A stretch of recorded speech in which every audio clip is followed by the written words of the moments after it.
Hi guys, welcome back to the channel and to this month's Vanners collaboration, which is where a group of like-minded people get together to share their views on the same subject.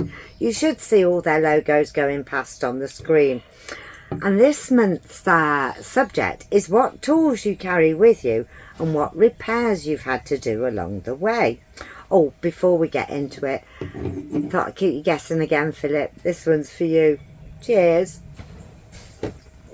So, we'll show you the most used tool first and foremost. A good old-fashioned screwdriver, and this gets used a lot, well, at least twice a year, to put the clock back and forward again. You have to unscrew it completely to be able to change the time, so this comes in handy. I just have to be a bit careful I don't scratch it while I'm doing it. So, tool number one, running repair. So if you call it a repair, but it screws all sorts together and mends things, so good tool. Trusty screwdriver, but you can see it's not the only tool we carry. I mean, this is the toolbox. It's a fairly basic JCB kit, but we're only doing basic repairs, and I often get told off for not putting the things away. But do you know what? These things, I don't know about you, but these things irritate me constantly because you can't always click them in. And this one here never gets clicked in. So you have to try and close it up without everything falling out. But there you go.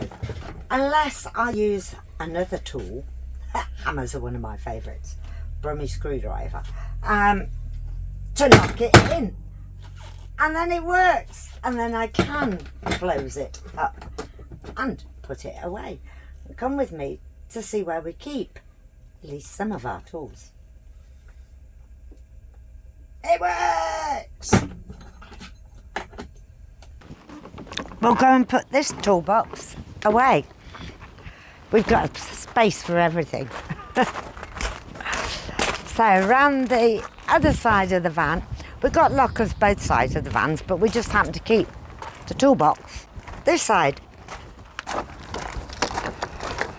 Right. Now this just sits there. But other tools, down here, we've got a wheel centre and a bottle jack. They come with the van, but the chances of us changing one of these wheels when we're at the side of the road, zero. It would be calling out a breakdown service. And it's not just that, there's other things. The engine is so difficult to get to. The size of the vehicle itself, it's not really that practical to do many repairs as you're going along. You have to pick up the phone and put your hand in your pocket or use your breakdown cover.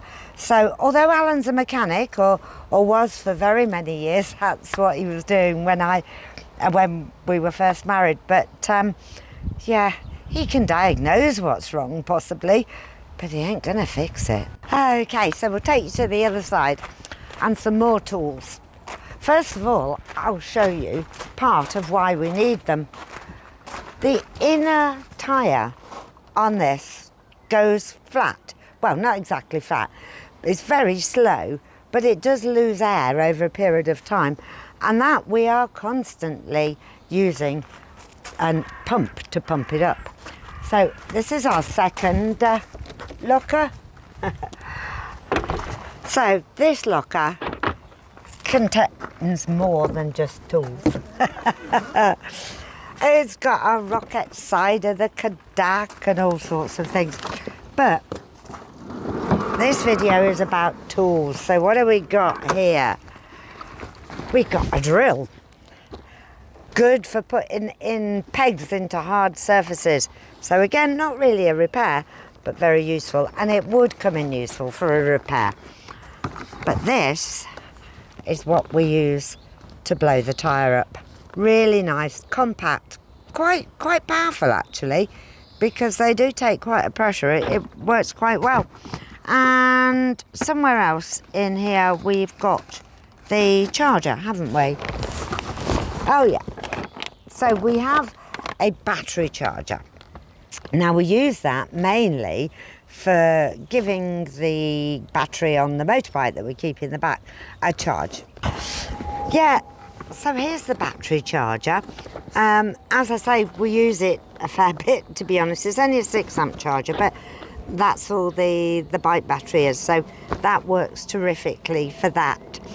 But we do have a jump pack, and that is one of the things we've used as we've been going along, because those who were at Herman Fest last year will remember. We keep that in the up. We do keep that in the up. We've usually got the up with us. Yeah, because we normally tow. But we would keep it in here if we were abroad and didn't have the car with us. But we keep it in the up. We've also got jump leads. What makes you think we're paranoid about electricity and going flat? Because it's happened so much. They got the electrics quite awry on this when we first had it. It's all been resorted and done, so we don't actually need them so much now. But yeah, it was a bit of an issue.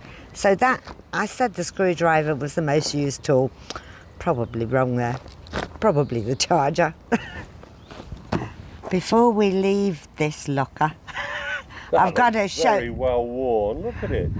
Yeah, before we leave this locker, I'm showing you my knocker.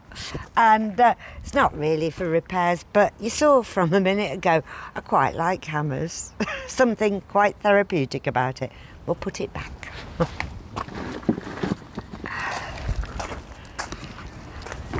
So that's about it, really.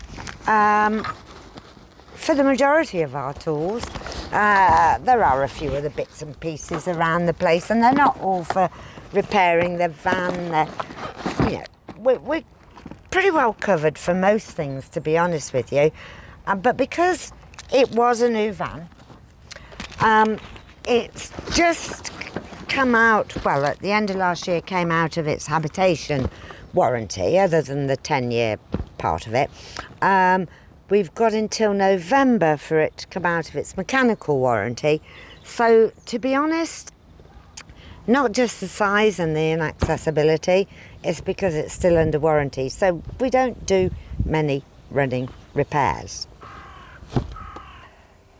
Well, thanks for watching our take on the tools. I'm sure people have got far more than we have.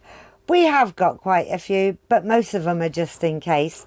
And even when the warranty runs out, because of the size and the complexity of the van, we're more likely to rely on the professionals and on breakdown cover. But it does make you feel a bit better having them on board. But in the meantime, hope you've enjoyed this. Please do watch everybody else on the collaboration list, and we'll catch you on our next video and on next month's Vanners collaboration. Cheers!